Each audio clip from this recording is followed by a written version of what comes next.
Hola chicos, bienvenidos una vez más a su aula virtual. En esta oportunidad vamos a darle prosecución o continuación al tema que habíamos visto la semana pasada, que tenía que ver con genética postmendeliana.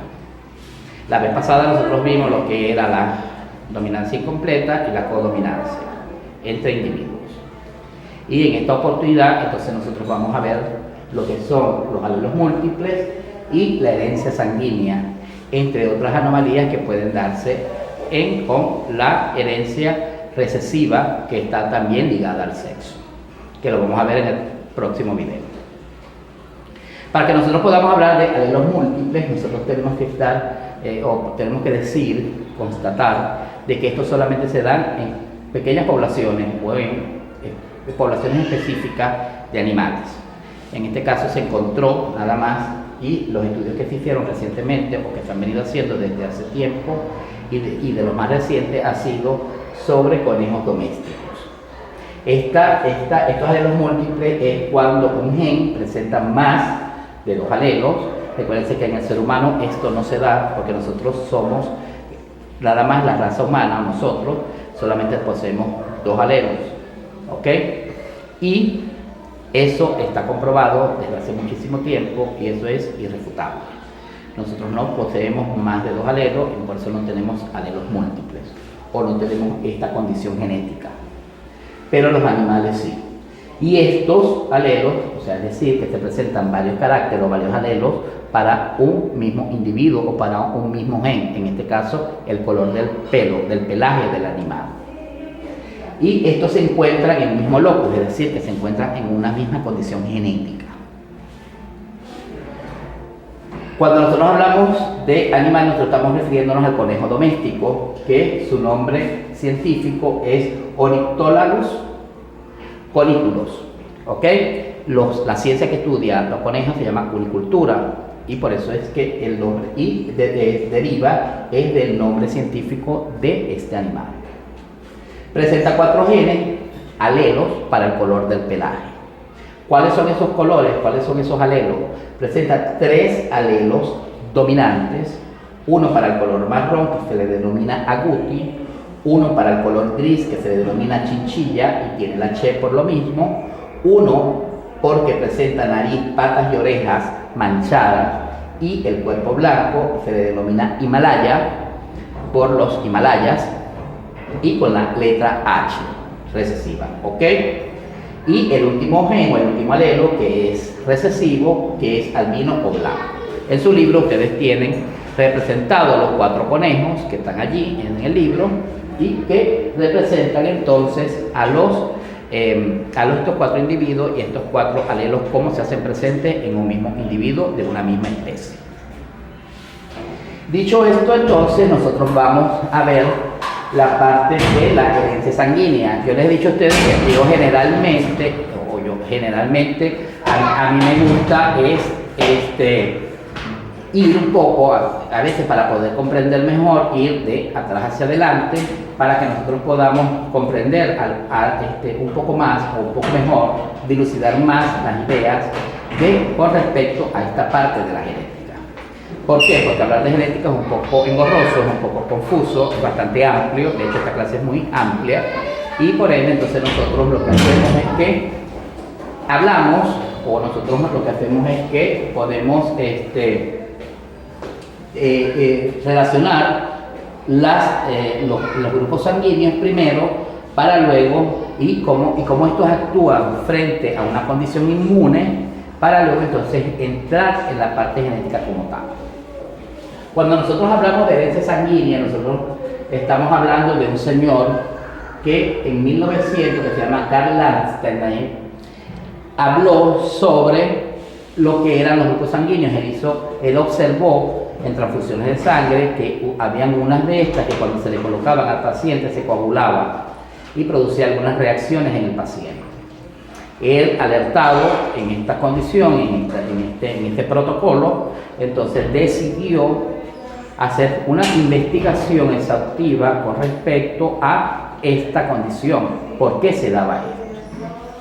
Él descubre y se gana el premio Nobel de Medicina por esta investigación, y él descubre que en los seres humanos nosotros tenemos proteínas en la membrana del eritrocito. Y estos eritrocitos son los que nosotros conocemos como glóbulos rojos. Y además de eso también existen en el suero sanguíneo. Es decir, que se encuentra tanto en el suero, el plasma, como también se encuentra en el eritrocito o alrededor de él. Cuando él habla de los eritrocitos, él está hablando entonces de los grupos. Y esos grupos sanguíneos, él los descifra de 4 maneras. Un grupo A, un grupo B, un grupo O y un grupo AB. Pero en general se hizo 3 grupos, o él estudió 3 grupos. Un grupo A, un grupo B y un grupo O, ¿ok? Que son los más comunes. Él argumenta en sus estudios que el grupo A tiene antígenos para el grupo A, el grupo B tiene antígeno para el grupo B, el grupo 0 no tiene antígeno para ninguno de los grupos restantes, y el AB tiene antígeno para el grupo A y para el grupo B. Esto quiere decir que estos grupos, el A, el B y el AB, tienen un ejército que puede luchar, contrarrestar aquellos anticuerpos que puedan estar entrando, que puedan ingresar al torrente sanguíneo.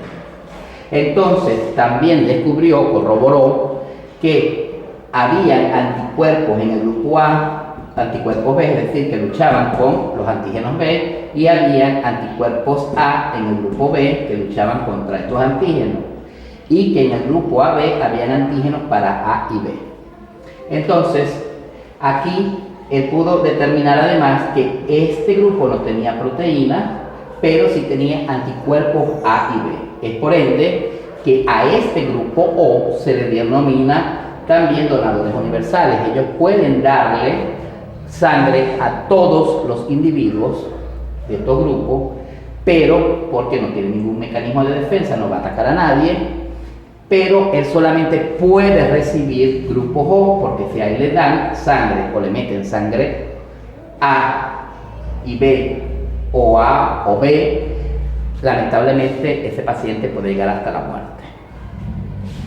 En cambio, los grupos AB, que sí tienen antígenos A y B, ellos pueden recibir todo tipo de sangre, incluyendo la O, pero solamente pueden donar a sus grupos, es decir, que no le pueden donar al grupo O. Un poco injusto, pero así es la vida, ¿ok? Perfecto. Una vez que ya nosotros sabemos que este grupo tiene antígenos menos el grupo O, pero que tienen anticuerpos menos el grupo A y B, y qué beneficio hay para cada uno de ellos, entonces nosotros vamos a hablar del otro grupo, que es el factor RH o el factor Rhesus. Se le dice Rhesus porque fue descubierto a través de la sangre del mono Rhesus, y se hicieron todos los trabajos de investigación basados allí. Y es por eso entonces el nombre de RH. Hay RH negativo en este grupo de proteínas y hay RH negativo. Es decir, que el RH negativo no tiene factor Rhesus. El RH positivo sí tiene factor Rhesus. En esto nosotros tenemos que estar muy al pendiente porque, por ejemplo, o las mamás, las futuras mamás, tienen que estar muy pendientes, porque resulta que si una mamá es RH positivo y se casa con un papá que sea RH positivo o RH negativo, el bebé perfectamente puede estar allí porque tiene antígenos A y B y no hay ningún problema, esos niños están sin ningún problema. Si la madre tiene RH negativo, es ARH negativo, por ejemplo, entonces sí va a haber problemas porque aquí no hay mecanismos de defensas para esa sangre. Entonces, cuando la mamá sale en estado, el primer niño quizás no vaya a tener ningún problema, pero los anticuerpos de la sangre o los anticuerpos allí que están pendientes de estos antígenos van a estar alertas para una próxima vez. Despiertan y se ponen alerta. Para el segundo hijo, si la mamá es ARH negativo, por ejemplo, y el papá es B positivo, entonces ahí viene el problema, porque entonces esos antígenos empiezan a luchar, estos anticuerpos empiezan a luchar contra esos antígenos y puede traer un problema genético en el niño, una enfermedad, o en su defecto puede producirse un aborto. Para eso existen en ciertas semanas de la gestación a la mujer, cuando le detectan que es negativo y cuando detectan que el padre es negativo, es positivo, entonces existen algunos inmunosupresores que los llaman vacunas, pero esas no son vacunas, esos son unos inmunosupresores que ayudan a que no ocurra esa guerra, ese enfrentamiento entre esos anticuerpos y esos antígenos del grupo positivo y del grupo negativo, y que el niño tenga la menor probabilidad de que pueda salir afectado en este caso. ¿Ok? Dicho esto, entonces, nosotros hablamos de una incompatibilidad sanguínea, que eso se llama hemólisis, es decir, cuando hay una muerte en los eritrocitos y empieza entonces un proceso que se denomina anemia hemolítica. También se puede dar en esta incompatibilidad genética un fallo renal, es decir, que cuando la sangre circula por los riñones, por el sistema excretor, puede producir algunos problemas. Además de eso, puede haber un choque circulatorio, es decir, que la sangre no circula con el oxígeno necesario para llevarlo a las células del cuerpo que tanto lo requieren, y obviamente al oxígeno que es tan importante, al cerebro, ese oxígeno que es tan importante para los ciclos del sistema nervioso central. Y por último puede ocasionar la muerte. ¿Ok? Viendo estos hechos y sabiendo esto, nosotros vamos en el próximo video a darle continuidad y entrar en materia a través de un problema que les voy a explicar sobre cómo es esta herencia sanguínea.